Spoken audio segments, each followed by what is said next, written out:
Good morning India. क्या धर्म को धंधा बनाया जा रहा है?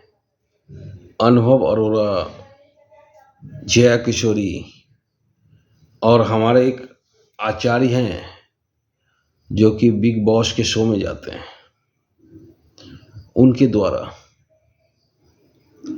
अनुभव अरोरा, जो अपने आप को बाल संत कहता है, धर्म से कोई वास्ता नहीं, वो बचपन से ही रील बनाता है और रील बनाते बनाते वायरल नहीं हुआ तो धर्म का सहारा लिया और जबरदस्त तरीके से वायरल हो गया। अब तो अनुभव अरोरा दुकान के ओपनिंग के लिए जाता है और वहां से धनोपार्जन करता है बाल संत के नाम पर जब उसे पूछा जाता है कि भगवान श्री कृष्ण को सुदर्शन चक्र किसने दिया या भगवान श्री कृष्ण के नाम का क्या अर्थ है या कृष्ण से संबंधित, तो सभी प्रश्नों का उत्तर गलत देता है। ना तो कोई श्लोक बता पाता है और ना तो गीता का अध्ययन बता पाता है, पर अपने आप को कहता है कि मेरा कृष्ण छोटा भाई है, मैं छोटा भाई के रूप में पूछता हूं। ये नाटक नहीं तो और क्या है। और बोलता है कि दुनिया कुछ भी कहे पर प्रभु तो मेरा है। अब बहुत ही निडरता से बोलता है। तो हमें लगता है कि अनुभव अरोरा संत तो है ही नहीं, पर धूर्त बालक है जो धर्म के नाम से कमाना चाहता है। और इसी तरह से जया किशोरी की एंट्री हुई थी। जया किशोरी का भी एंट्री जो कराया गया था बाल संत के तरह ही कराया गया था।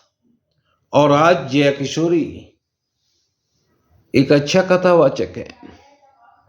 एक कथा का 15 लाख रुपए लेती है और उसका मैनेजर खुद उनके पिताजी हैं। और जया किशोरी खुद तो कहती है कि मोह माया से दूर रहो, पर जया किशोरी जी 2 लाख का बैग लेके चलती है और उस कंपनी का बैग लेके चलती है जो जानवर के चमड़े से बैग बनाने के लिए फेमस है। हालांकि जया किशोरी जी इस बात से इनकार करती है कि जानवर के चमड़े का बैग का यूज नहीं हुआ है। तब सवाल ये उठता है कि अगर जानवर का चमड़े का बैग नहीं है तो उसी कंपनी को क्यों प्रमोट कर रही है जया किशोरी जी।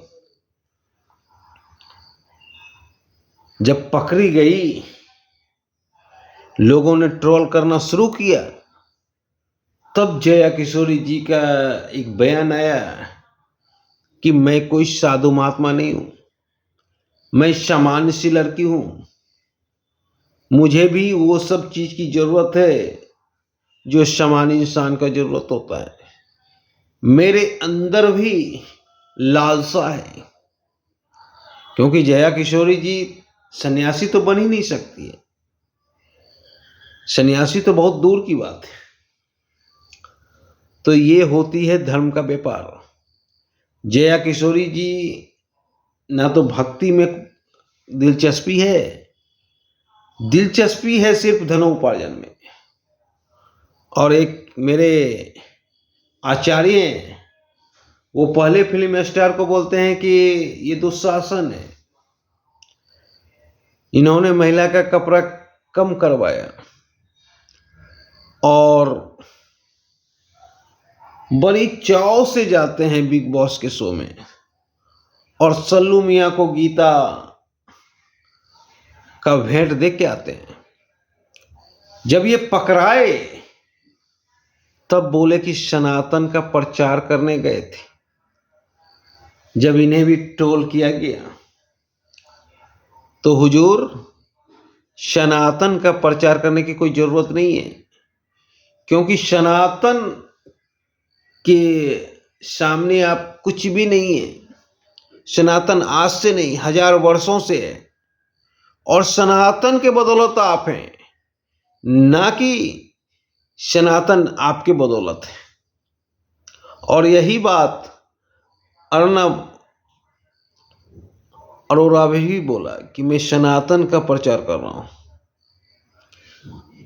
मूर्ख बालक, तुम 10 साल से हो, सनातन धर्म हजारों साल से, सनातन के बदौलत आज तुम कमा रहे हो और तुम सनातन धर्म को बदनाम कर रहे हो। दुष्ट बालक। और सबसे अगर गिरा हुआ कोई काम कर रहा है तो उनके माँ बाप को कभी भी बच्चों को गलत दिशा में भटकाना नहीं चाहिए। अगर अमेरिका होता तो आज उनके माँ बाप जेल में बंद होते बच्चों को भटकाने के जुल्म में। पर ये इंडिया है, यहाँ कोई कानून नहीं है कि बालक का कौन शोषण कर रहा है, कौन सही रास्ता दिखा रहा है। जो बालक स्कूल जाना चाहिए वो बालक ज्ञान बांट रहा है। अगर ज्ञान ही बांटने का शौक है तो गुरुकुल चले जाओ बालक, और उसके बाद वहां से अध्ययन करके आओ, चारों वेद का अध्ययन करके आओ, और उसके बाद अगर ज्ञान बांटोगे तो आपका ज्ञान तार्किक होगा। आप समाज में कुछ अच्छा दोगे, पर अभी कुछ नहीं देने की कैपेसिटी आप में है। सिर्फ आप रील वायरल कर रहे हो, आप प्रभु में लीन नहीं हो। प्रभु में लीन रहते तो रील बनाने की जरूरत नहीं होती। आप प्रभु के थ्रू धनोपार्जन का सोच रहे हो, आप सनातन को बदनाम कर रहे हो, और इन तीनों ने सनातन को बदनाम किया है। सनातन का बिजनेस करके। सनातन शांति है, सनातन संतोष है, सनातन सच्चे दिल का आरजू है, शांति है। सनातन विवेकानंद का सपना है। तो सनातन बहुत बड़ी चीज है।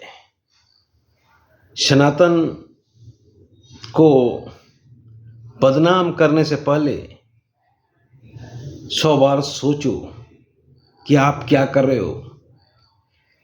सनातन धर्म से सभी धर्मों का उदय हुआ है। हम धर्म का धरातल हैं, और उसी धर्म को आप बदनाम कर रहे हो। धर्म को बेच के कदापि नहीं करना चाहिए। जय हिंद।